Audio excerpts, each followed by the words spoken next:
The Lord be with you. And with your spirit. A reading from the Holy Gospel according to Mark. Glory to you, O Lord. On leaving the synagogue, Jesus entered the house of Simon and Andrew with James and John. Simon's mother-in-law lay sick with a fever. They immediately told him about her. He approached, grasped her hand, and helped her up. Then the fever left her, and she waited on them. When it was evening, after sunset, they brought to him all who were ill or possessed by demons. The whole town was gathered at the door. He cured many who were sick with various diseases, and he drove out many demons, not permitting them to speak because they knew him. Rising very early before dawn, he left and went off to a deserted place where he prayed. Simon and those who were with him pursued him, and on finding him said, "Everyone is looking for you." He told them, "Let us go on to the nearby villages, that I may preach there also. For this purpose have I come." So he went into their synagogues, preaching and driving out demons throughout the whole of Galilee. The Gospel of the Lord. Praise to you, Lord Jesus Christ. For those of you who regularly come here to hear Mass, I mentioned last Monday that that was the start of the ministry or public ministry of Jesus.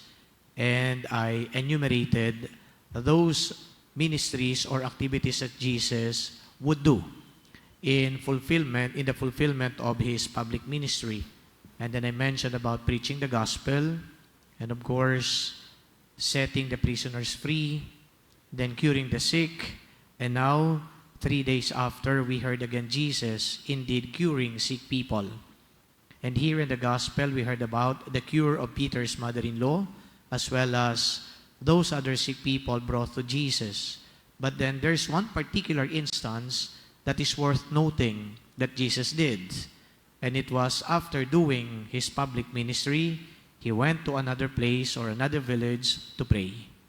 So meaning to say, after all this active ministry, there is the contemplative part. And that contemplative part is about conversing with his Father. Conversing with his Father so that he may continue to be rooted in his ministry, so that he may not be burned out or even be burdened. Kapag napapagod ang tao, nababurn out.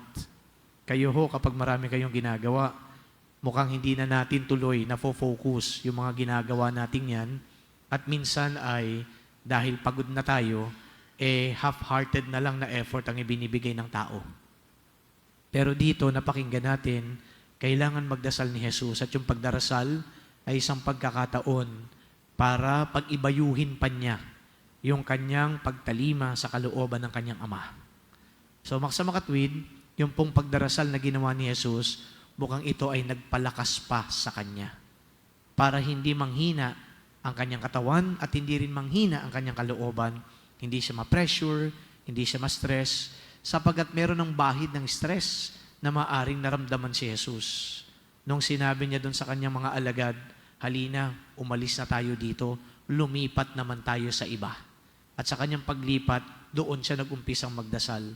Bakit kinakailangan lumipat sa ibang lugar?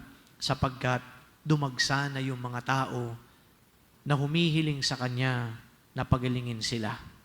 Siguro napagod na, physically speaking, and siguro nakita niya na yung mga tao din umaasa sa kanya at nanlumo na rin siya sa kanyang nakita na kalagayan ng mga taong may sakit. Kaya kinakailangang mag-rejuvenate, kinakailangan i-revitalize, hindi lamang yung physical na katawan, kundi pati na rin yung kanyang will. And he got that from praying. Perhaps in this particular aspect of the gospel, meron na kagad tayo na matututunan. Kung pagod tayo, yung tendency natin, magpahinga na lang, wag na magsimba, wag na magdasal, wag na magrosaryo, kasi gusto natin matulog na lang.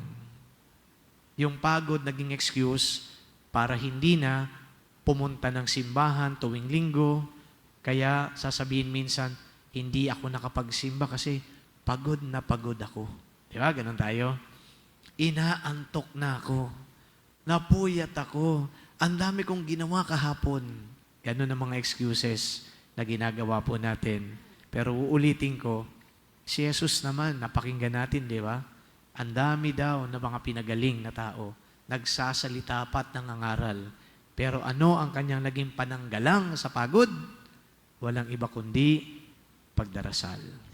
So please, let us learn from the example of Jesus.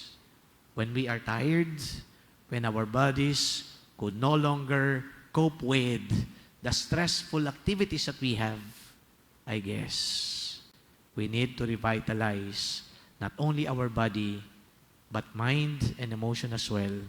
We pray. At panghuli, after the gospel, napakinggan din natin ang kwento ni Samuel. Samuel was a product of God's generosity and graciousness. You recall yesterday, the first reading, si Samuel ay anak ng isang baog. Hannah was barren. And yet, she was in the temple, according to the first reading yesterday, praying to God, even wailing. At na-misinterpret pa siya ni Eli. Akala ni Eli, itong si Hannah ay lasing. Pero nung napagtanto ni Eli na hindi pala lasing, sabi niya, sige magdasal ka, pagdadasal din kita. Tinupad ang kahilingan ni Hannah, eto na si Samuel. Si Samuel ang bunga ng pagdarasal ng kanyang nanay. Ngayon kung si Samuel ang bunga ng pagdarasal ng kanyang ina, maganda rin yung pinakita ni Samuel. Ano yon? Eto naman ngayon ang Diyos ang tumatawag kay Samuel. Iho, iho. Nung una hindi naniwala si Samuel, di niya makilala kung sinong tumatawag. Iho, iho. And then sinabi ni Eli, yung Diyos yan. Kaya sagutin mo na lang, speak Lord, your servant is listening. Kaya sa kahuli-hulihan, yun nga ang tinura ni Samuel.